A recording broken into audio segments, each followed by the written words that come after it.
A leitura de um texto que está no livro de Cantares, o Cântico dos Cânticos, capítulo número 6. O teclado, por favor, me acompanhe.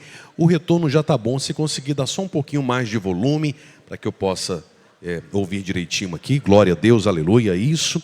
Vamos ao livro de Cantares, capítulo de número 6. Cântico dos Cânticos, o Cantares de Salomão, capítulo de número 6. Essa é a palavra que Deus colocou no meu coração na noite de hoje. E nos diz assim a palavra: para onde foi o teu amado, ó mais formosa entre as mulheres? Para onde virou a vista o teu amado e o buscaremos contigo? O meu amado desceu ao seu jardim, aos canteiros de bálsamo, para se alimentar nos jardins e para colher os lírios. Eu sou do meu amado e o meu amado é meu. Ele se alimenta entre os lírios. Formosa és, amiga minha, como Tisa, aprazível como Jerusalém, formidável como o exército com bandeiras. Assim como estão, feche os seus olhos, vamos orar.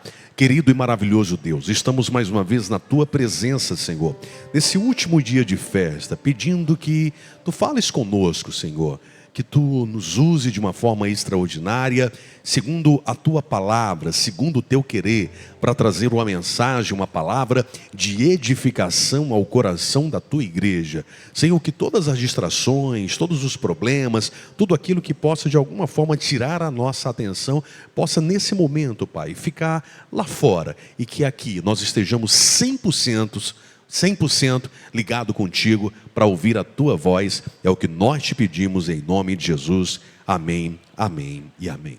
Queridos e queridas, o texto que nós acabamos de ler, ele faz menção a um dos personagens mais emblemáticos do período velho testamentário. Aquele cujo nome significa paz ou pacífico. Aquele que foi o terceiro rei da nação de Israel, o 10º filho de Davi, a contagem geral, e o segundo filho de Davi com Batseba. Eu estou falando nada mais, nada menos do que o rei Salomão. Conforme está registrado em 1 Reis, capítulo número 1, Davi já estava velho, ou seja, ele estava prestes a partir. E havia uma pergunta em Israel: quem seria aquele que sucederia o trono de Davi? Quem seria aquele que seria o próximo rei da nação de Israel? A história bíblica diz que Adonias, um dos filhos de Davi, reúne os seus melhores amigos, dá uma grande festa e se autoproclama rei em Israel. Mas Adonias, queridos e queridas, se esquece que trono não é para quem quer. Trono é para quem Deus dá, é Deus quem coloca e é Deus quem tira. E Deus já sabia quem seria o próximo rei da nação de Israel. Sabendo dessa festividade, então agora Natã, o profeta, manda imediatamente chamar Batseba, mãe de Salomão, e lembrar ela de uma promessa que um dia o rei Davi fizera a Batseba, de que o seu filho Salomão é quem sucederia o trono. E diz a ela: ora, Adonias já está se proclamando rei em Israel. Para que você salve a tua vida e a vida do teu filho Salomão, entra imediatamente na recâmara do rei e lembra ele dessa promessa, e quando tu estiveres lá, eu vou confirmar essa história. Então agora Batseba corre até a presença do rei Davi, fala com Davi, lembra Davi da promessa. E quando Davi sabe dessa história, então ele manda chamar agora a Benaia, a Zadok e a Natã, para procurar então a Salomão, pois estava chegando o dia de ungir Salomão como rei em Israel. Para mostrar a nós, queridos, também algo especial: quando chega o tempo de Deus em nossa vida, Deus vai nos achar onde nós estivermos. O que é teu e ninguém te toma. O que Deus reservou para ti, alguém pode até tentar tirar, mas Deus reservou para você e nada vai atrapalhar a promessa do rei para a tua vida. Então Salomão agora é ungido aos 21 anos de idade, vai reinar sobre a nação de Israel por 40 anos, de 966 até o ano de 926 a.C. Ele inicia o seu reinado de uma forma muito pungente. Deus lhe dá sabedoria, Deus lhe dá graça, o homem mais sábio da terra. Quando nós falamos sobre Salomão, nós lembramos de alguns fatos pitorescos, entre eles aquele em que um dia o próprio Senhor aparece em sonhos a Salomão e pergunta a ele: o que tu queres? Pede o que tu quiseres que eu te darei. Salomão poderia ter pedido recursos, dinheiro, fama, glória e tudo mais, mas ele faz apenas um pedido que agrada o coração do nosso Senhor. Ele vai dizer a Deus: Pai, dê-me apenas sabedoria para eu governar sobre a nação de Israel, para eu governar sobre o povo que tu colocaste em minhas mãos. Aquele pedido agrada tanto o coração de Deus, que Deus resolve dar a Salomão não apenas sabedoria, Deus dá a ele fama, glória, renome internacional. Sobre as mãos de Salomão esteve a responsabilidade de construir o primeiro templo em Jerusalém. A fama de Salomão se espalhou por toda a terra, de forma que, conforme está registrado no livro de 1 Reis, capítulo de número 10, um dia a rainha de Sabá veio ver com seus próprios olhos aquilo que ela só ouvira falar sobre o reino de Salomão. E quando ela está diante do reinado de Salomão, ela se admira tanto com a forma como ele cuida dos seus criados, com a forma que ele governa, que ela vai dizer a ele: olha, tudo que me disseram não chega nem metade do que eu estou vendo com os meus próprios olhos. Ela traz nas naus de Irão tantas especiarias e tantas riquezas para Salomão como em todo outro tempo, jamais outro rei trouxera tantos presentes para Salomão. Quando nós falamos sobre a sabedoria de Salomão, logo lembramos também daquele episódio em que duas mulheres, cada uma agora, uma das prostitutas, então gera uma criança, mas no seu nascimento, uma das crianças morre, e agora há um problema, duas mulheres brigando por apenas um único filho vivo. A mulher que tivera o filho morto dissera: não, eu não quero, eu quero o filho vivo. São duas mulheres agora brigando por um problema. Naquele tempo, né, doutora, não tinha exame de DNA para dizer de quem era a criança, mas vamos levar a Salomão, com a sua sabedoria, ele vai dizer e entregar a criança para a família, para a mãe certa. Salomão agora, inspirado pelo Espírito Santo de Deus, ele vai dizer: está muito fácil resolver esse problema. Se vocês duas estão brigando por apenas uma criança viva, então vamos dividir a criança no meio, metade é de uma e metade é de outra. Mas na verdade Salomão sabia que a mãe verdadeira não concordaria com essa história, abriria mão da maternidade para ver o seu filho vivo. E assim Salomão então consegue resolver aquele enigma e entregar a criança para a sua verdadeira genitora. Um homem que reinou do rio Nilo até o Eufrates, Deus o abençoou, Deus o prosperou, Deus escolheu Salomão ainda desde a eternidade para reinar sobre a nação de Israel. Lhe deu muitos dons e talentos, inclusive o de suceder o reino do seu pai, de governar sobre a nação de Israel, de ser um grande líder naquela nação. Mas Salomão agora, quando está no auge da sua glória, ele vai tomar algumas decisões erradas e vai degenerar o seu coração. Vai fazer escolhas que desagrada o coração de Deus. Até porque, queridos e queridas, a nossa vida ela é feita de escolhas. O que somos hoje é resultado das escolhas que fazemos durante a nossa vida. O que seremos amanhã é resultado das escolhas que fazemos hoje. O nosso futuro depende das nossas escolhas. A vontade de Deus, diz a Bíblia Sagrada, é boa. Os pensamentos de Deus são pensamentos de paz e não de mal, para vos dar um futuro que esperais. A vontade de Deus é agradável. A vontade de Deus é perfeita. Deus estabelece um caminho perfeito e extraordinário para as nossas vidas. Mas aí o homem muitas vezes se desvia desse caminho. E por causa desses desvios, por causa dessas transgressões, esse homem paga alguns preços. Deus até perdoa pecados, mas ele não apaga consequências. Apaga, meus irmãos? Ele não apaga. Tanto que Davi, o homem considerado o homem segundo o coração de Deus, o pai de Salomão, Davi era um homem que tinha um coração quebrantado. Muita gente não consegue entender, porque Davi, que se tornou aí um adúltero, um homicida, e ainda assim era considerado o homem segundo o coração de Deus, porque Davi na verdade era um adorador. Quando ele se colocava diante de Deus, ele quebrantava-se de uma forma tão fama extraordinária, e a Bíblia Sagrada diz que é um coração contrito e quebrantado, o Senhor não resiste. Então ele sabia entrar na presença do Pai, mas mesmo assim, tendo o seu coração, a sua vida regenerada,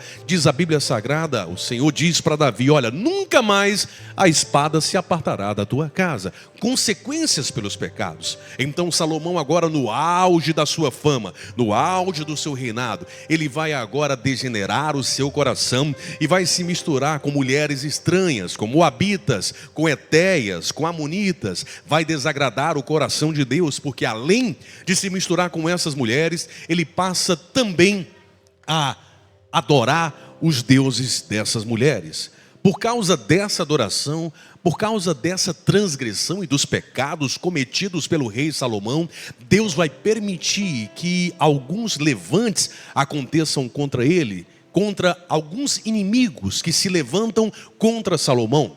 Um desses inimigos, queridos e queridas, tem por nome Jeroboão, que mais tarde vai dividir o reino de Israel em duas nações. A nação de Israel, que seria agora governada por Jeroboão, e também a nação de Judá, que seria governada por Roboão, o filho de Salomão. Não obstante os pecados de Salomão, não obstante esse homem ter sido o homem mais sábio da terra e ter cometido algumas coisas que desagradaram o coração do Senhor, ele nos deixa um legado incrível ao escrever pelo menos 3 livros que irão compor o cânon sagrado. O primeiro livro que Salomão escreve é o livro cujo texto nós fizemos a leitura no início dessa prédica, é o livro de Cantares ou Cântico dos Cânticos. Esse livro é um livro de expressões amorosas, fervorosas, muito querido pela cultura judaica e que era lido todas as vezes que chegava o período pascual. Esse livro também é utilizado, em especial, em muitas conferências e congressos de família e é também muito querido por aqueles pastores, aqueles palestrantes que falam sobre essa área, porque ele fala sobre o relacionamento de um homem para com uma mulher, de uma mulher para com um homem.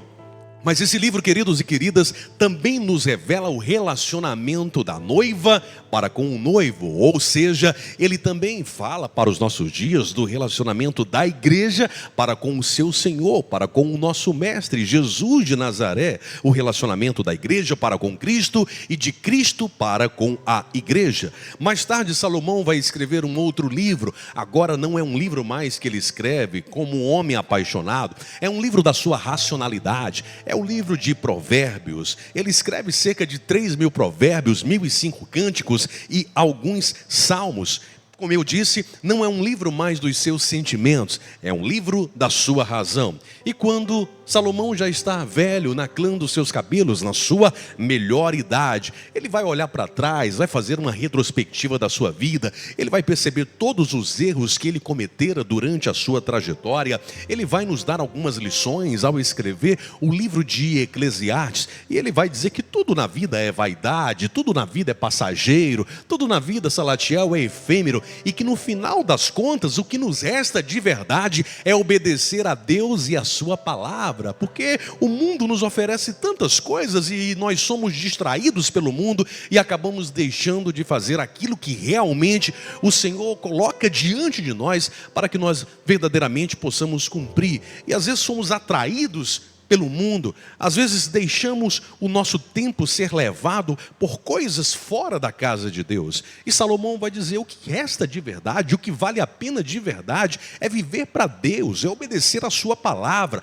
a palavra que transforma, a palavra que dá vida, a palavra que é um alimento. Um dia alguém chegou para mim e disse: pastor Luaran, o que eu devo pregar para os meus jovens? Eu disse: meu filho, pregue a palavra. Ele disse: mas não tem um negócio mais diferente, não tem um negócio mais atrativo para os jovens? Eu disse: sua palavra é suficiente, a palavra que tem o nutriente, é o arroz com feijão, que vai te alimentar, que vai te dar força suficiente para você lutar contra todas as intempéries, para você vencer todas as tentações do mal. É por isso que lá no Salmo de número 119, jovens, há uma passagem muito especial, quando o salmista pergunta assim: como pode o jovem manter pura a sua conduta. Se fosse nos dias de hoje, ele dizia assim: será se é possível um jovem viver em santidade em pleno século XXI, em pleno século de comunicação, de redes sociais, de inteligência artificial,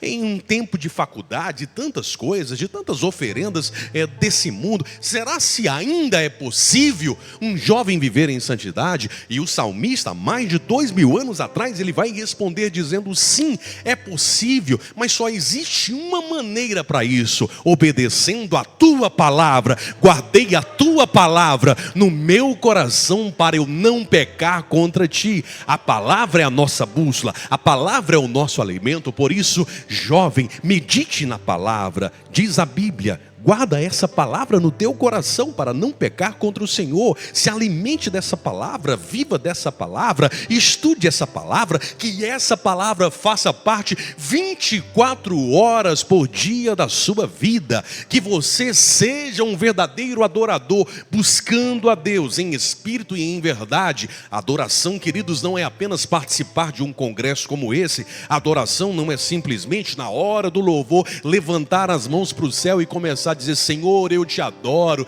Senhor, eu te amo, Senhor, tu és tudo para mim. Adoração é muito mais do que isso. Adoração é um estilo de vida, e o Senhor deseja que 24 horas você esteja conectado com o céu. Queridos e queridas, eu sempre costumo dizer, é muito bom quando nós ouvimos um pregador, um profeta transmitindo a palavra do Senhor, e nós somos edificados através dessa palavra. Deus fala das mais diferentes formas, só que particularmente, melhor do que ouvir um pregador ministrando uma palavra, é você ter a liberdade, ter a sensibilidade espiritual, para lá na tua casa, no teu trabalho, dentro do teu carro, ouvir a voz do Espírito Santo conversando com você, te direcionando, dizendo: vai por aí, vai por acolá. Esses dias eu estava conversando com o pastor Rei.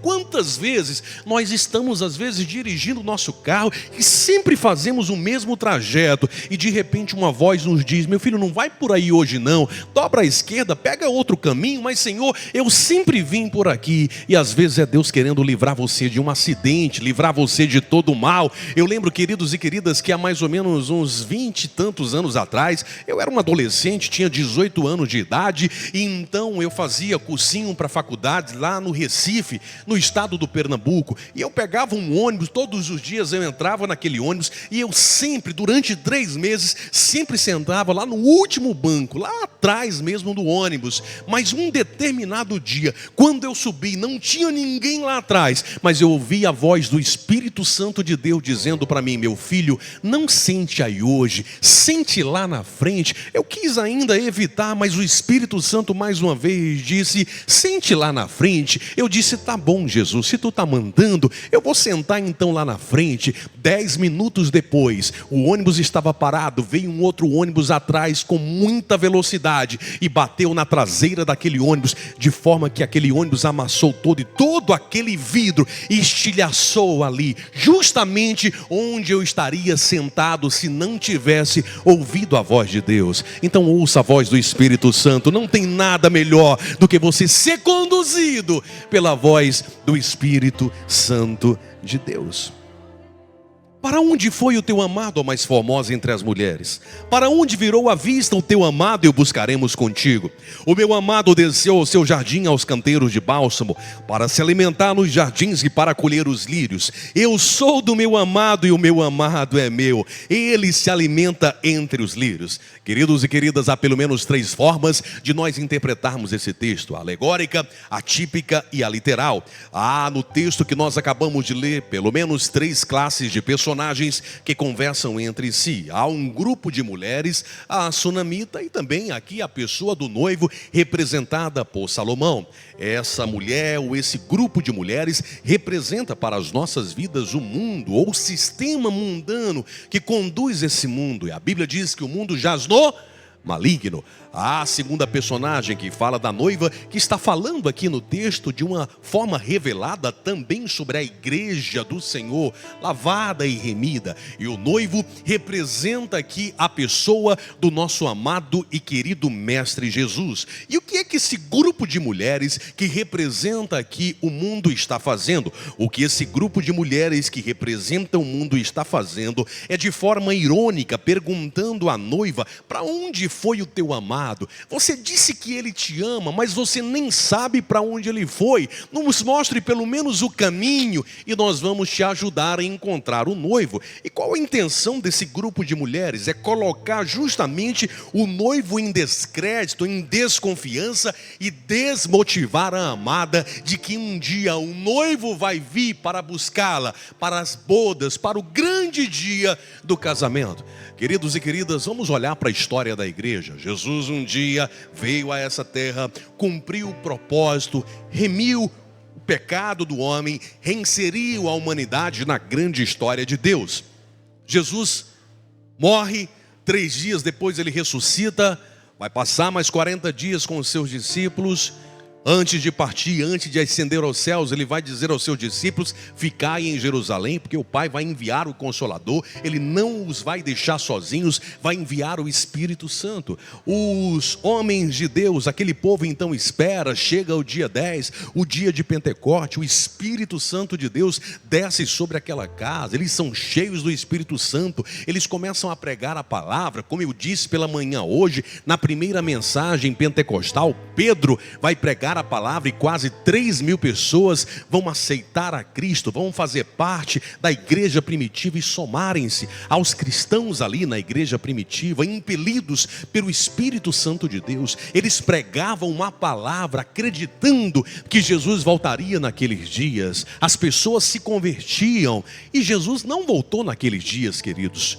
Os pastores da igreja primitiva, como Tito, como Timóteo e tantos outros, também cumpriam o propósito, pregavam a palavra e acreditavam que Jesus voltaria naqueles dias. E Jesus não voltou naqueles dias. Os séculos se passaram, a igreja cada vez mais crescendo, pregando que Jesus salva, Jesus batiza, Jesus leva para o céu e dizendo: prepara-te porque Jesus está voltando. E Jesus não voltou naqueles dias. Chegamos em meados de 1500, o tempo dos reformadores, eles pregavam a palavra, acreditavam também que Jesus voltaria naquela geração. E Jesus, Salatiel, não voltou naquele tempo. Chegamos aí em meados do século XVIII, grandes avivalistas na Europa, como George Whitefield, John Wesley, também pregavam a palavra, acreditando que Jesus voltava naqueles dias, e Jesus não voltou naqueles dias. Daniel Beck e Gunnar Wingre chegaram aqui em 1910, pregavam a palavra, dizendo: Jesus salva, Jesus cura, Jesus batiza com o Espírito Santo, Ele prepara e leva para o céu. E Jesus não voltou naquela época. Eu era adolescente ainda, cerca de 20 anos atrás, e eu ouvia grandes pregadores dizendo: olha, não vai passar do ano 2000, Jesus está voltando. E Jesus não voltou, e nós estamos já em 2023, encerrando para entrar em 2024, e passaram-se mais de 2000 anos, mais de 2 milênios, e Jesus ainda não voltou. Pastor, o que você está querendo dizer com isso? Você está querendo dizer que Jesus não vai voltar? Você está querendo nos desmotivar? Você está querendo colocar em desconfiança a pessoa do Mestre? Não, queridos. Eu estou dizendo que é justamente isso que o mundo quer que você acredite: que o noivo não vai voltar para buscar a sua igreja, que Jesus não vai voltar, que se em 2000 anos Ele não voltou, não é agora que Ele vai voltar. Que você, jovem, pode fazer o que você bem quiser da sua vida. Aproveita a sua vida, porque a vida é muito curta, o tempo aqui é muito passageiro, então nós precisamos aproveitar melhor a vida. É isso que o mundo quer que nós acreditemos, que Jesus não vai voltar para arrebatar a sua igreja. Mas como eu e você sabemos para onde Ele foi, sabemos onde Ele está, nada nem ninguém vai atrapalhar o nosso relacionamento com Ele e a certeza que temos em nosso coração de que Ele vai voltar, seja hoje ainda, seja daqui a 100 anos, seja daqui a 500, embora eu não acredite nisso, porque todos os sinais mostram que Jesus está voltando e pode ser hoje a volta do Rei. Nada nem ninguém vai atrapalhar o nosso relacionamento e tirar de nós o nosso passaporte para as mansões celestiais. Eu não sei você, queridos, mas eu não troco nada nessa terra pela certeza de um dia estar com o Rei dos Reis e Senhor dos Senhores nas mansões celestiais, dizendo em todo o tempo: Santo, Santo, Santo, Santo, Santo é o Senhor dos Exércitos para todo sempre. Aleluia. O mundo não consegue entender, jovens, igreja, por que Jesus nos conquistou. Por que nós mesmo, diante de tantos problemas, diante de tantas tribulações, ainda assim nós continuamos adorando o nosso Deus? Ora, queridos, permita-me dizer uma coisa: esse evangelho que mostra a você que está na igreja, que se vira a Jesus, é ausência de problemas, é ausência de tribulações. Isso é mentira, eu nunca vejo isso na Bíblia, queridos. Aceita Jesus que você nunca mais vai ter problema, só se morrer e for para o céu, não é verdade? Mas enquanto estiver aqui, vai ter dificuldade, vai ter problema. A própria Bíblia vai nos dizer isso, que muitas são as aflições do justo, mas de todas elas o Senhor nos livra. A Bíblia vai dizer que Ele nos visita até no vale da sombra da morte. Ele estaria conosco em todos os dias.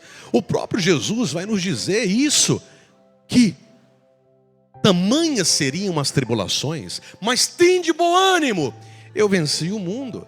Tem uma passagem, queridos, que eu acho muito interessante sobre confiança e relacionamento em Deus. É uma passagem que está registrada lá no livro de 1 Samuel, capítulo de número 23, quando um dia Davi, o pai de Salomão, ele se vê num momento muito difícil da sua vida. Davi tinha uma promessa de Deus que seria o rei sobre a nação de Israel. Um dia o profeta Samuel foi lá, ungiu Davi, um dos filhos de Jessé, ainda quando um adolescente, para que mais tarde ele se tornasse o rei sobre a nação de Israel. E agora Davi, ele luta contra um gigante, mas antes de ser rei, Davi é perseguido de todas as formas pela espada de Saul. E Saul só não consegue matar Davi, porque Davi conhece muito bem os bosques, as montanhas e vales em Israel. Por 15 anos, Davi foi perseguido pela espada de Saul. E um dia, conforme está registrado em 1 Samuel, capítulo de número 23, agora Saul arregimenta, pega seus 3.000 melhores soldados para pelejar contra a vida de Davi. Eu quero Davi vivo ou morto, mas nós vamos acabar com a história desse homem. Então agora chega a notícia para Davi: ei Davi, o negócio para ti não está fácil não. Ei Davi, Saul pegou 3.000 soldados, atiradores de elites, homens que conheciam tanto, sabe, da arma daquele tempo, que era a funda, que não deixavam com que aquela arma deixasse escapar nem um fio de cabelo só. Davi, são 3.000 homens, 1.500 pela frente e 1.500 por trás, vão acabar com a tua vida, vão destruir a tua história, destruir o teu chamado, aquilo que Deus prometeu para ti. E agora Davi ouve a marcha triunfal daqueles homens se aproximando dele. O seu pequeno exército jamais poderia lutar contra aqueles 3.000 homens. E agora Davi se vê numa situação apertada. Ele diz: o que eu vou fazer? Alguns estudiosos vão nos dizer que é nesse momento que Davi agora se coloca diante de Deus e que ele vai compor o Salmo de número 121, que nos diz assim: eleva os meus olhos para os montes, de onde é que vai vir o meu socorro? Davi sabia que com suas próprias forças ele não ia conseguir vencer aquela batalha, mas existe um Deus que é general de guerra, que é especialista em vencer as batalhas que o homem não pode vencer. Ele sabia que com suas próprias forças ele não conseguiria ter êxito diante daquela situação, mas ele sabia acionar, movimentar, ligar a chave dos céus e tocar o coração de Deus. Quando Davi então reconhece a sua pequenez e se coloca diante de Deus, então Deus prepara agora uma situação, os céus e a terra se movem. Deus permite com que os filisteus, com que os inimigos invadam Jerusalém para poder livrar o seu filho. Um mensageiro chega para Saul dizendo: Saul, aconteceu um problema muito sério. invadiram Jerusalém, os inimigos estão lá, mas nós estamos sem defesa, porque você pegou os seus 3.000 melhores homens e mandou para capturar Davi. Nós estamos sem soldados lá, deixa Davi de lado, com Davi a gente se resolve depois, vamos salvar Jerusalém, traga os soldados de volta. Os 3.000 homens que pelejavam contra Davi por uma ordem do céu, agora tem que bater em retirada e voltar para Jerusalém. Então a notícia chega para Davi dizendo: Davi, Deus criou uma situação, tranquiliza o teu coração, o inimigo não vai te matar, o inimigo não vai destruir a tua história, ele não vai acabar com o ministério, ele não vai acabar com as promessas que o próprio Deus reservou para você. Davi agora respira e continua o seu salmo dizendo: agora eu sei que o meu socorro vem do Senhor que fez o céu e que fez a terra. Não deixará vacilar o teu pé, aquele que te guarda não tosquenejará. Eis que não tosquenejará nem dormirá o guarda de Israel. O Senhor é quem te guarda, o Senhor é a tua sombra à tua direita. O sol não te molestará de dia, nem a lua de noite. O Senhor te guardará de todo mal, guardará a tua alma, guardará a tua entrada e a tua saída, desde agora e para todo sempre. Você pode glorificar a esse Deus maravilhoso que está nos céus, queridos? Aleluia!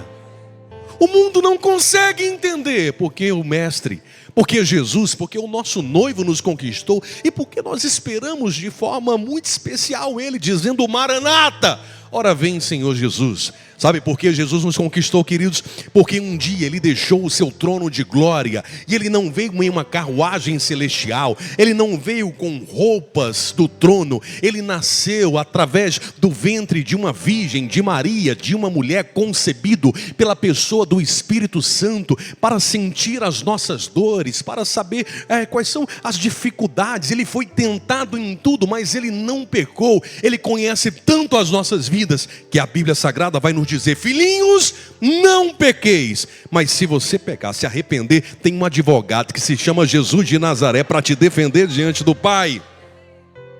Ele não nasceu em um hotel de luxo, Ele nasceu em uma estrebaria simples, porque Ele é simples. Sabe por que Ele nos conquistou, queridos? Porque com 12 anos Ele já deixava os doutores da lei de boca aberta. Sabe por que Ele nos conquistou, queridos? Porque pelo poder da palavra Ele venceu a Satanás. Sabe por que Ele nos conquistou, queridos? Porque Ele realizou no seu ministério terreno inúmeros milagres. Ele deu vista aos cegos, como eu preguei ontem, o cego Bartimeu e tantos outros que estão registrados. Ele ressuscitou um morto já mais em 3 dias de estado de decomposição. Ele andou sobre o mar, Ele multiplicou pães e peixes, Ele fez muitos milagres. Ele é o mesmo de ontem, de hoje e de eternamente, e continua fazendo milagres sobre as nossas vidas. Ele nos arrancou do mais profundo poço e lamaçal do pecado e nos deu um novo nome, fez de nós uma nova criatura, e através do seu sangue nós fomos libertos e hoje somos livres para dizermos que somos livres. A verdadeira liberdade está em servir ao Mestre, está em servir a Jesus de Nazaré. Sabe por que Ele nos conquistou, queridos? Porque Ele nunca fez acepção de pessoas. Ele amou a prostituta e o ladrão. Ele não olha para a tua condição física, Ele não olha para a tua cor, se você é índio, é pardo, é negro. Ele não olha para os diplomas que você tem na parede, para as tuas pós-graduações. Isso é importante para a tua vida, eu não estou criticando, mas Ele não olha para isso. Ele olha para o teu coração, e a Bíblia diz que Ele não vê como o homem vê. O homem vê o que está diante dos seus olhos, mas Ele vê o coração, e Ele está em busca de homens, de jovens, de mulheres com um coração contrito, com um coração adorador, com pessoas que tenham a vontade de trabalhar para Ele, de servir a Ele, de dizer: Senhor, faz de mim, Senhor, o teu querer, faz de mim, Senhor, a tua vontade. Que você possa ter a mente de Cristo. Há muitos que dizem: eu quero Cristo para mim, mas na verdade não servem a Cristo de verdade. Se Cristo é o Senhor da tua vida, o que você tem feito para Ele? Se Cristo realmente é quem manda na tua história, você tem realmente dedicado o seu tempo, dedicado a sua vida para meditar na sua palavra e para servi-lo integralmente? Sabe por que Ele nos conquistou, queridos? Porque na cruz do Calvário Ele morreu pelos nossos pecados. Ele derramou cada gota do seu sangue por mim e por você no madeiro, ele foi crucificado. Ele não merecia, nós não merecíamos isso, mas foi por causa do amor. O seu amor foi quem fez a diferença em nossas vidas. As suas misericórdias. É por isso que a Bíblia Sagrada vai dizer que as misericórdias do Senhor são a causa de não sermos consumidos, porque as suas misericórdias não têm fim, elas renovam-se a cada manhã. As misericórdias é a graça, é o favor imerecido dele para com as nossas vidas. Se ele fosse nos julgar pelos nossos pecados, não escaparia um. Mas ele nos ama tanto, que as misericórdias, o amor dele se renova a cada dia. E por mais que nós precisamos dessas misericórdias, elas estão sempre dispostas. Aleluia. Quando nós nos arrependemos, quando nós nos colocamos diante dele, quando nós reconhecemos as nossas falhas e nos colocamos diante dele, pedimos perdão e não fazemos mais, ele é fiel e justo para perdoar os nossos pecados, jogar no mar do esquecimento e dar uma nova vida a você, vida e vida em abundância, e fazer o extraordinário na sua vida. Aleluia. Como é bom servir a esse Jesus.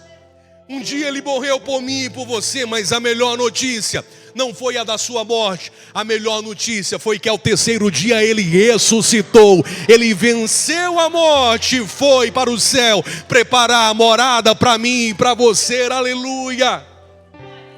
Eu não consigo entender, meus irmãos, como pessoas, jovens, adultos, pessoas que muitas vezes ocuparam lugares na igreja, pessoas batizadas com o Espírito Santo, pessoas que falavam em línguas estranhas, que cantavam no coral, que pregavam a palavra, e um dia são seduzidos pelo mundo e largam isso, e largam a casa do Senhor. O melhor lugar para nós estarmos não é diante das coisas desse mundo. O melhor lugar para nós estarmos é no centro da vontade de Deus. É na casa de Deus. É a casa de Deus que nos oferece tudo o que nós precisamos. É a casa de Deus, é a palavra de Deus que refrigera a nossa alma.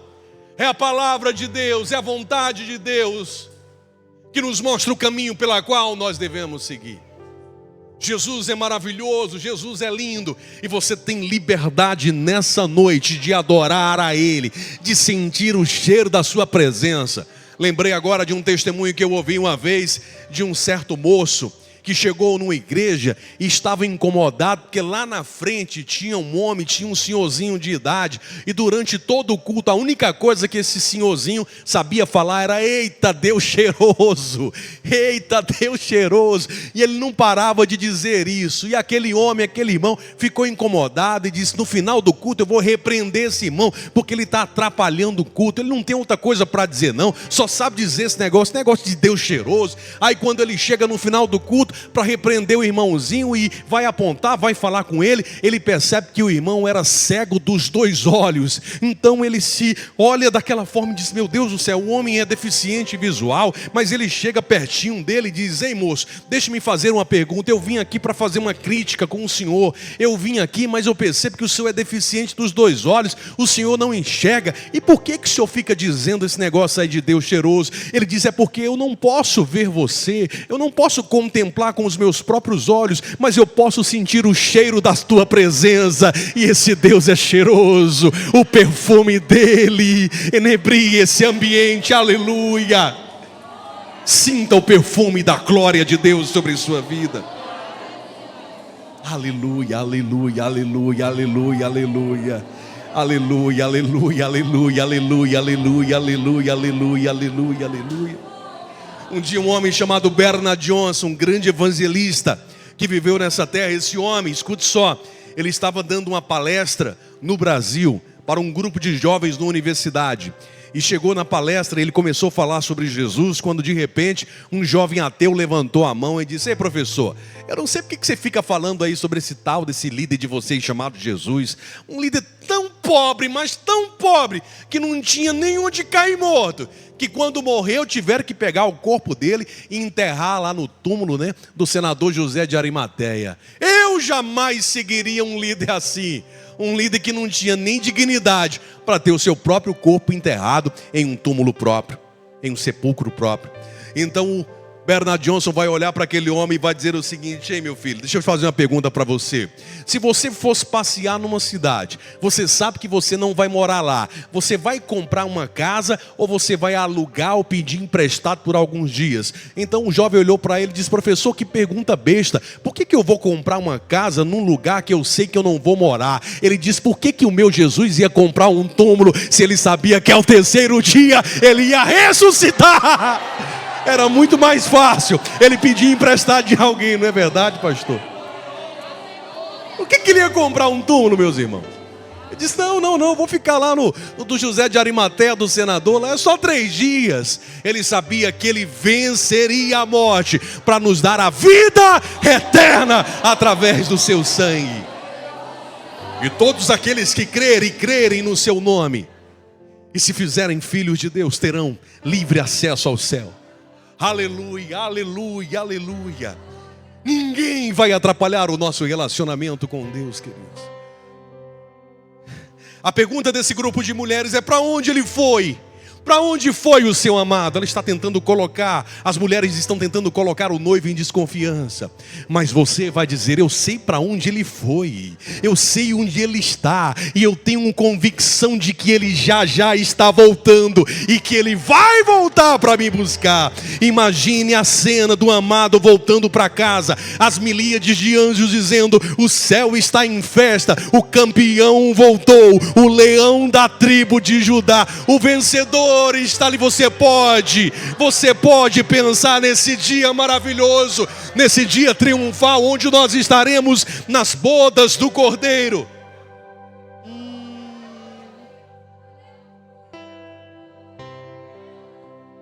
A segunda pergunta desse grupo de mulheres é: para onde ele virou o seu rosto? O que as mulheres estão dizendo é que ele foi e que ele não olha mais para você. Que os olhos do amado, do nosso Senhor Jesus, não estão mais voltados para a sua igreja. Que os olhos do amado estão virados. Que ele não se preocupa mais com a tua história. Que ele não se preocupa mais com a tua vida, com a tua casa, com os teus filhos. Isso é mentira de Satanás. Ele continua sendo um Deus de detalhes e cuidando da tua história. Não tenha medo do diabo. Diz a história que um dia um pregador americano chamado Jim Swaggart fazia grandes cruzadas. E agora, um dia o diabo aparece para ele em sonho e disse: pare de pregar o evangelho, desista dessas cruzadas, porque senão eu vou matar você e matar a sua família. No outro dia, assustado, ele então liga para sua secretária e diz: cancele todas as minhas agendas, que a partir de hoje eu não prego mais o evangelho, porque o diabo diz que tem poder e vai me matar, e eu não quero morrer e ver a minha família perecer. Uma semana depois, agora Deus é quem aparece em sonhos a ele e pergunta a ele em sonhos: ô Jimmy, por que você parou de pregar a minha palavra? Por que você desistiu da minha obra? Então Jimmy diz para ele no sonho: Senhor, porque o diabo apareceu para mim e ele disse que se eu não parar de pregar o evangelho, ele vai me destruir e destruir a minha casa, e ele disse para mim que eu não duvidasse do poder dele. Então Deus vai e diz para Jimmy: Jimmy, o diabo não mentiu para você quando ele disse que tinha poder. Ele só esqueceu de te dizer que só eu, o Senhor teu Deus, é que tenho todo o poder no céu e na terra. Não é você que tem que ter medo do diabo, é o diabo que tem que se pelar de medo de você, querido. Porque diante de um crente cheio da presença, cheio do Espírito Santo de Deus, o diabo não resiste. Aleluia. Onde estão aqueles que têm a certeza, a convicção de que foram chamados e que têm a presença, o selo do Espírito Santo de Deus em sua vida? O diabo não vai tocar na tua casa, o diabo não vai tocar na tua vida, querido. Mas se sabemos que Jesus está voltando, se sabemos que hoje ainda pode ser a volta do Rei, se anelamos tanto pela presença do Espírito Santo em nossas vidas, a pergunta hoje é: como está a nossa casa? Eu não estou falando da nossa casa física. A pergunta hoje é: como está o nosso coração diante de Deus? Apocalipse 22 vai nos dizer: eis que cedo venho, e o meu galardão está comigo para dar a cada um o que é seu. Eu sou o alfa e o ômega, o princípio e o fim, o primeiro e o derradeiro. Bem-aventurado aqueles que guardam, que lavam as suas vestiduras no sangue do Cordeiro, para que tenham direito a entrar pelas portas da cidade e gozar da árvore da vida. Como está, jovem, como está, meu irmão, o teu coração diante das coisas do Senhor? Há uma passagem que o apóstolo Paulo escreve aos Romanos, capítulo de número 12, quando ele nos diz assim: não vos conformeis com esse mundo, mas transformai-vos pelo poder da vossa mente, para que experimenteis qual seja a boa, a perfeita e a agradável vontade do Senhor. Não vos conformeis com esse mundo. O que Paulo está dizendo, meus irmãos? Não se conformar com esse mundo não é ficar zangado com o mundo, é não querer ser parecido com o mundo para ser recebido com ele. O mundo está dizendo para você ir por aqui, mas a palavra de Deus está dizendo: não, anda na contramão do mundo. Alguém lá na escola, na faculdade, no trabalho está dizendo: você é careta, você é quadrado. Sou quadrado sim, sou careta sim, mas eu sou um crente em Jesus e eu vou morar no céu. Deixe-me chamar de quadrado pela roupa que eu uso, deixe-me chamar de quadrado, de careta, porque eu não faço isso, não faço aquilo, porque o meu maior desejo é adorar o Rei Jesus. Jovens, eu vos escrevi porque vocês são fortes, porque a palavra de Deus está em vocês e vocês venceram todo o mal. Mas há uma continuidade do versículo: não ameis o mundo, nem no que no mundo há. Tudo que há no mundo passa, a concupiscência da carne, a concupiscência dos olhos, a soberba da vida. Mas aquele que faz a vontade do Senhor, esse permanece para todo sempre. Como é que está a tua casa? Como é que está o teu coração, queridos? A Bíblia fala sobre uma renovação de mente. Transformai-vos pela renovação da vossa mentalidade, querido. Uma mudança de natureza, mudar o próprio pensamento, mudar de ideia. Não adianta você dizer: eu sou crente, eu sou lavado, eu sou remido, mas a tua mente só pensa coisas que desagradam a Deus. A tua mente precisa estar conectada com o céu. É preciso haver uma mudança contínua em nossas vidas, um processo de santificação, um processo que nos faz cada vez mais chegarmos à perfeição de varão perfeito, e que só conseguiremos quando chegar realmente diante dos céus. Mas aqui passamos por um processo contínuo de santificação, deixar as coisas velhas para trás e vivemos integralmente para Deus. É como, queridos, eu já começo a caminhar para a conclusão dessa mensagem. É como se, pensa comigo, imagine que você vai numa fazenda, você vai lá no chiqueiro dos porcos, pega um leitãozinho, sabe, um filhote de um porco, e você leva ele para um chuveiro, dá um banho nele, sabe, deixa o porquinho bem cheiroso, pega um perfume francês, François, e perfuma o porco todinho, coloca um lacinho bonito nele. O porco fica parecendo, sabe, um animalzinho de estimação, um cachorrinho, um shih tzu, um poodle, aquela coisinha bonitinha que a gente mima em casa. Eu tenho 2 shih tzus em casa. Mas na primeira oportunidade que o porco tiver, para onde é que ele volta? Para onde é que ele volta? Porque essa é a natureza do porco. O que Paulo está dizendo com essa palavra, queridos, é que não adianta ficar limpinho e cheiroso se não mudar a natureza. Na primeira oportunidade que tiver, volta a fazer as coisas do passado, volta a fazer as coisas do mundo. Mudança de natureza, jovem, não é querer pecar e não poder. Mudança de natureza é poder pecar e não querer, porque você tem a certeza que em Deus há promessas para a sua vida e você não vai trocar pelos manjares da Babilônia nessa terra. Ser crente em Jerusalém é fácil, eu quero ver ser crente em Babilônia. Olha para a história daqueles 3 jovens, Daniel e seus 3 amigos, de linhagem real, saíram lá de onde estavam, de Jerusalém, foram para o cativeiro babilônico e foram servir ali no palácio do rei. A primeira coisa que fizeram foi mudar o nome daqueles jovens, Ananias, Misael, Azarias. Mudaram lá para Sadraque, Mesaque e Abednego. E alguém que não sabe, deixe-me falar, o nome daqueles jovens no hebraico significavam coisas lindas da parte de Deus. Deus é contigo e outras coisas mais. Aí trocaram o nome deles por nomes de demônios, de deuses pagãos da Babilônia.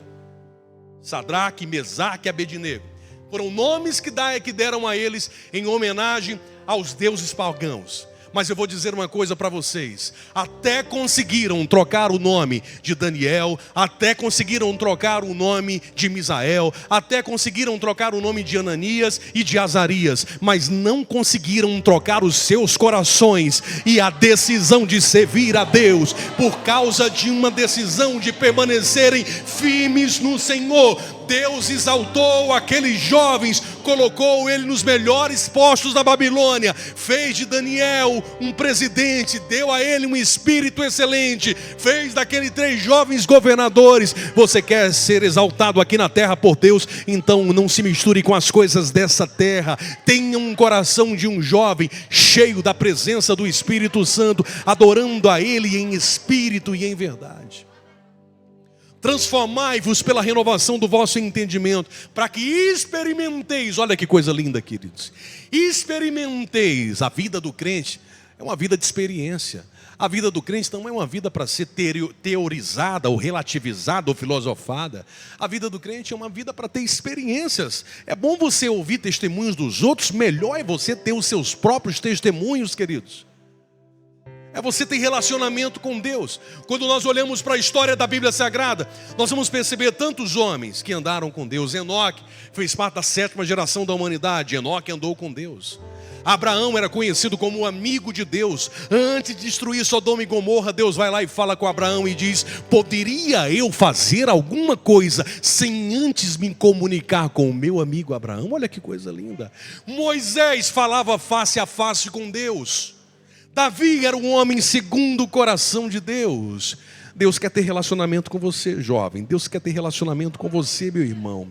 Deus quer levar você ao profundo, te revelar coisas extraordinárias nessa terra. O Pai, Ele te ama. O Pai me traz hoje aqui para dizer que Ele tem preparado o melhor para a tua vida e que Ele quer te revelar coisas extraordinárias. E Ele me traz aqui nessa noite para dizer: fica tranquilo, coloca toda a tua ansiedade no Senhor, porque Ele está cuidando da tua vida.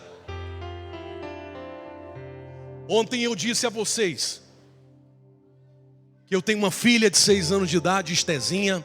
Eu fico feliz porque onde eu chego as pessoas dizem: que menina linda, tua cara. Entendeu, né? Mas é bonita como a mãe. E minha filha nasceu com uma síndrome genética muito rara. Aos 2 anos de idade, minha filha não andava, minha filha não falava. Um belo dia eu estou voltando de uma viagem, minha esposa me liga dizendo: filho, a neném está dando crises convulsivas. Eu cheguei em casa e levei minha filha para o hospital e começaram a vir crises epiléticas, uma atrás da outra. Eu nunca tinha visto uma criança dar crises epiléticas como daquela forma. Os médicos chegaram e disseram para mim: olha, leva sua filha para São Paulo, porque aqui nós não vamos conseguir resolver o problema dela. Então eu levei Estezinha imediatamente para São Paulo. Imediatamente, quando chegamos lá, ela foi internada na Santa Casa de Misericórdia. Os melhores médicos neuropediatras vieram consultar Estezinha e ninguém sabia o que Estezinha tinha. Fizemos um exame, um mapeamento genético, um exame muito caro. Os médicos então deram a medicação para ela para parar com as crises. Nós retornamos para a Imperatriz e 45 dias depois o médico nos liga dizendo o resultado do exame da minha filha. Ele disse: olha, paizinho, a sua filha nasceu com um problema, com uma enfermidade incurável. A sua filha tem uma doença tão rara, mas tão rara, que no Brasil ela é a única criança que tem essa síndrome genética. No mundo existem poucas crianças como a sua filha. Eu disse: doutor, e qual é o resultado dessa história? Qual é o prognóstico? O que tem aí para minha filha, para o futuro? Minha filha vai falar? Ele disse: não, sua filha não vai falar. Ele disse: minha filha vai andar? Ele disse: não, sua filha não vai andar. Imagine, queridos e queridas, a dor de coração de um pai. Eu disse, minha filha não vai ser como uma criança como as outras. Ele disse, não, sua filha não vai ser, ela vai ser sempre uma eterna bebezinha. A não ser, ele não disse isso, mas eu sabia, a não ser que Deus quisesse mudar essa situação e fazer algo diferente. Imagine receber a notícia de que a sua única filhinha estava agora condenada a viver toda a sua vida em uma cadeira de rodas. Saber que você nunca ouviria sua filhinha chamá-lo de pai. Imagine o coração de um pai e de uma mãe que sempre viveram uma vida inteira para adorar a Deus. Como eu disse ontem, para aqueles que não estavam aqui, um dia eu chego na igreja, conto essa situação com o coração muito abalado. No final, uma irmã chega para mim e diz, ei pastor, tem horas que dá vontade de largar Jesus, não tem? Tem horas que dá vontade de chutar o pau da barraca e de largar tudo, porque a gente serve a Ele, olha o que Ele faz. Eu olhei para aquela irmã e disse, irmã, eu não sei você, mas eu não amo Jesus, não é pelo que Ele faz, é pelo que Ele é. O maior preço Ele já pagou. E eu abri a Bíblia e li a oração de Abacuque para ela, ainda que a figueira não floresça e não haja fruto na vide, o produto da oliveira minta, que não hajam mantimentos, que as ovelhas da malhada sejam arrebatadas, todavia eu me alegrarei no Senhor, eu exultarei o Deus da minha salvação. É fácil adorar a Deus quando as coisas vão bem. O segredo é adorar a Deus independentemente das circunstâncias, tendo a certeza que no céu nós teremos uma eternidade perfeita, sem choro, sem dor, sem nada, queridos. Mas não é aí onde eu quero chegar. Escute, já estou concluindo a mensagem. Minha filha passou 5 anos sem ter uma noite de sono por causa do problema de autismo dela.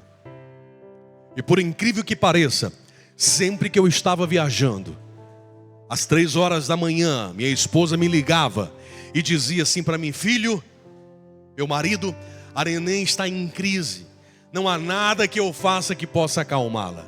E a única coisa que podia acalmar a minha filhinha, embora ela não entendesse muitas coisas, a única coisa que poderia acalmar a ela, era quando ela ouvia a voz do pai, dizendo para ela, filhinha, aqui é o papai que está falando com você. Filhinha, o papai te ama muito. Descansa o teu coração. O papai está trabalhando pelo teu futuro. O papai não está longe. O papai está cuidando de você.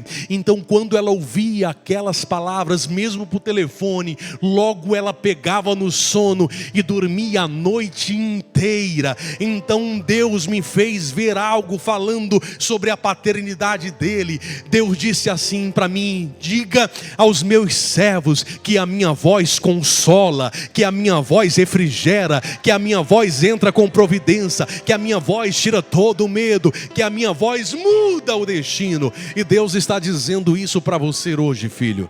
Ele cuida da tua casa, Ele cuida dos teus filhos, Ele cuida da tua família, Ele quer te levar a ter experiências extraordinárias com Ele. Fica de pé porque eu quero orar por você. Coloca o microfone aqui para Caísa.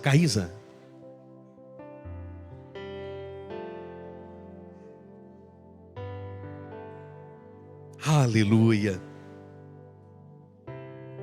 Aleluia.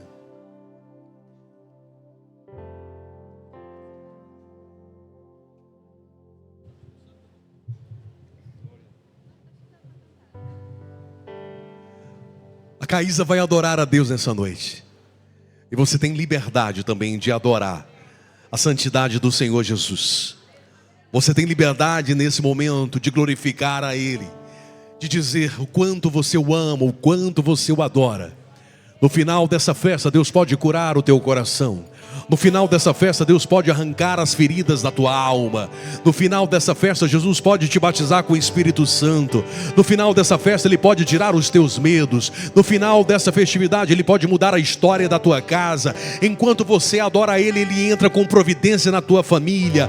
Ele liberta o teu filho das drogas. Ele tira o teu marido da boemia. Enquanto você o adora, Deus então move os céus e a terra pela tua vida. Então eu quero te dar um minuto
A cidade é de ouro puro. E jaspe, de jaspe é seu muro, Jaspe é seu muro. além do rio azul. Além do rio Agora rasga o seu peito para dizer assim, ó: morte e choro, tristeza e dor, nunca mais, aleluia, nunca mais. Morte e choro, aleluia, tristeza e dor, nunca mais. de novo, Nunca mais. morte e choro, morte e choro. Tristeza e dor, nunca mais, nunca mais. Morte e choro, tristeza e dor. Nunca mais, nunca mais. Não haverá mais noite ali. Não haverá nenhum Você pode adorar a esse Deus essa noite, filho.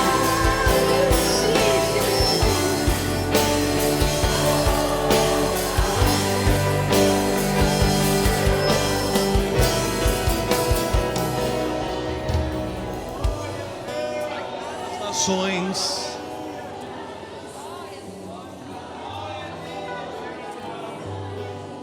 e as portas jamais se fecharão. A cidade é de ouro puro, de jaspe é seu muro, além do rio azul. deixe-me fazer uma pergunta no final dessa festividade. Há alguém aqui que ouviu essa palavra? Alguém que está desviado dos caminhos do Senhor? Está com a sua vida espiritual fraca, precisa renovar a sua aliança com Deus, ou ainda não tomou a melhor decisão da sua vida, de aceitar ao Senhor Jesus e de ter o seu passaporte do céu carimbado para ir morar com Jesus. Se há alguém aqui para entregar a sua vida para Jesus ou voltar para a casa de Deus, levanta a mão assim para eu ver. Vem aqui na frente porque eu quero orar por você.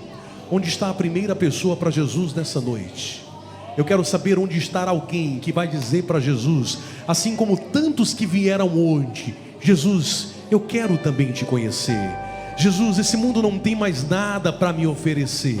Se há alguém aqui nessa noite que precisa renovar a sua aliança, que precisa voltar para a casa de Deus, e que se Jesus vier hoje, também quer subir para a glória, eu quero te dar a oportunidade para você sair correndo e vir aqui na frente. Já tem um primeiro jovem aqui. Eu quero saber se existe mais alguém. 10, o relógio de Deus está dizendo: vem, filho meu, eu quero mudar a tua história, eu quero mudar a tua vida. Eu preciso insistir e saber onde está uma outra pessoa que nessa noite vai dizer sim para Jesus, que vai dizer sim, eu preciso de Deus na minha casa, eu preciso de Deus na minha vida, eu não consigo mais viver sem Ele. O relógio de Deus está te chamando, dizendo: vem. Pastor, mas eu preciso ainda resolver algumas questões. Não. Você vem para Jesus e Ele é quem vai te ajudar a resolver essas questões da tua vida. Sem Ele você não vai conseguir, mas com Jesus você tem a oportunidade de viver o melhor nessa terra. E Ele está te chamando, dizendo: vem, filho meu, vem. Ele está de braços abertos te esperando para mudar a tua vida, para mudar a tua história. Enquanto mais alguém sai de onde está para vir aqui se reconciliar ou entregar a sua vida ao Senhor Jesus, eu quero convidar aqui na frente todo todos aqueles que precisam de um milagre hoje, seja na sua vida espiritual, seja uma enfermidade física, seja algo que você está esperando, uma bênção tão grande que o homem não pode fazer, mas Jesus pode. Eu quero te chamar para vir aqui na frente. Você jovem, vem aqui na frente também. Vamos terminar essa festa em um clima de adoração, em um clima de milagres. O batizador está aqui, aquele que cura está aqui, aquele que arranca os teus medos está aqui, aquele que muda a história da tua vida está aqui. E eu não posso sair daqui nessa noite sem liberar uma palavra profética sobre a tua vida. Ah, pastor, mas o Jesus que faz aí na frente também faz aqui atrás. Mas quando você dá um passo, você está reconhecendo: eu preciso desse milagre, eu preciso dessa cura, eu preciso de Jesus, eu quero a presença de Deus em minha vida, aleluia. Eu não tenho o poder de fazer nada, mas eu apresento a vocês alguém que pode. O seu nome é Jesus de Nazaré. Ele não mudou, ele continua sendo o mesmo de ontem, de hoje e de eternamente. Você que ainda está aqui e quer entregar a sua vida para Jesus, saia de onde você está. Faça como esses jovens que estão se reconciliando. Jesus quer mudar a tua história, Jesus quer mudar a tua vida. Coloca a mãozinha aí no teu coração, meu filho, a igreja, estenda as mãos para cá. Senhor Jesus, nós te agradecemos, Pai, por esses 3 dias de festividade, onde vimos o teu poder, onde vimos a tua glória sendo manifestada. Obrigado, Jesus, por ter falado conosco através dos louvores, por ter falado conosco através da palavra em cada dia, nos mostrando os teus propósitos, Senhor, nos falando sobre o que é ter uma vida de intimidade e nos mostrando que precisamos estar preparados, porque sabemos que tu estás voltando, Pai. A tua promessa é real e o Senhor Jesus vai voltar para arrebatar a sua igreja. Mas enquanto estivermos aqui na terra, nós somos carentes da tua atenção, somos, Senhor, necessitados da tua glória, do teu poder, porque sem ti nós não somos nada. Então, Senhor Jesus, nessa última noite da festa, eu quero te pedir, Senhor, que tu faça nesses poucos minutos algo extraordinário sobre essa casa, algo extraordinário sobre essa igreja. Aqueles que precisam de uma cura, paguem suas emoções. Começa, Deus, a arrancar todos os medos, começa a arrancar toda a depressão, começa a tirar todas as mágoas. Aqueles, Deus, que precisam de uma cura física, seja nos ossos, seja na coluna, seja no sangue, onde estiver uma doença alojada, pelo poder do nome do Senhor Jesus, vai saindo agora. Nós decretamos a falência das doenças, das enfermidades físicas ou emocionais, porque pelas tuas pisaduras nós já fomos sarados, pelas tuas pisaduras nós já fomos sarados. Deus, eu te apresento esses jovens que estão se reconciliando, Deus, fortalece-os na tua palavra, dá a eles, Pai, graça para viver na verdade, nunca, Senhor, nunca se contaminarem com as coisas desse mundo. Deus, sobre a vida desses jovens que estão aqui na frente, jovens que escolheram esse tema sobre todos nós, dizendo: Jesus, derrama do teu Espírito sobre as nossas vidas. Eu ministro, Deus, agora sobre a vida deles, que haja Shekinah de glória, que haja o poder de Deus, que haja o extraordinário, que haja poder. Sejam cheios da glória de Deus, sejam cheios do poder de Deus sobre todos nós. A presença do Espírito Santo de Deus, sarando, curando, batizando, transformando, renovando, dando vida, dando alegria, tirando tristeza, tirando pensamentos de morte e dizendo a cada um de vocês: sejam firmes, sejam vitoriosos e recebam a minha glória e recebam o meu poder, diz o Senhor.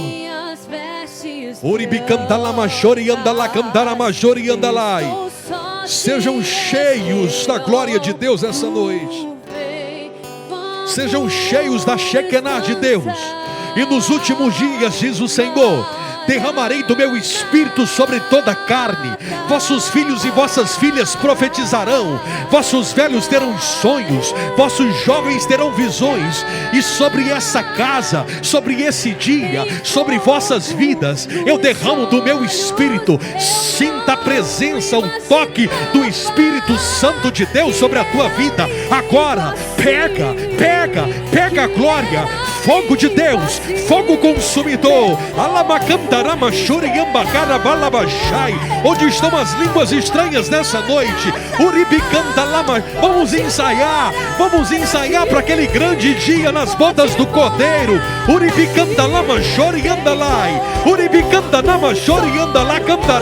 Sejam cheios, tomados pela glória de Deus essa noite.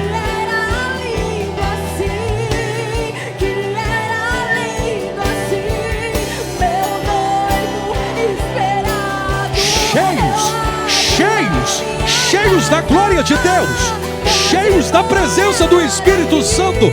Recebam o toque do Espírito Santo de Deus, curando, batizando, renovando, distribuindo dons espirituais. Aleluia.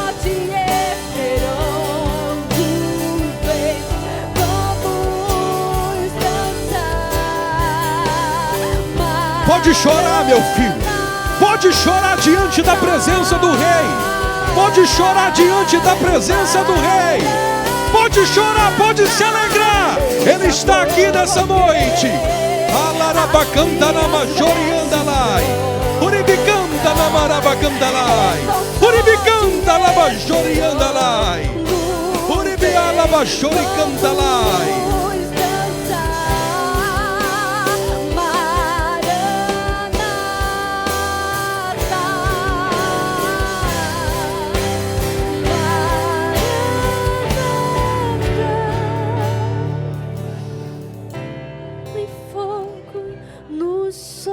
Só os espirituais podem ver o que Deus está fazendo nessa noite. Somente os espirituais podem ver o que Deus está fazendo nessa noite. Ele arranca feridas da tua alma nessa noite. Ele cura as tuas enfermidades. Ele vai lá naquele lugar e abre aquela porta que você tanto precisa. Ele muda a história da tua família. Ele te renova e te dota de talentos especiais. Ele te enche de ousadia e te dá visão para você profetizar, para você pregar a sua palavra. Oribicanta na malabajuriandalai. Noribicanta na majoriandalai.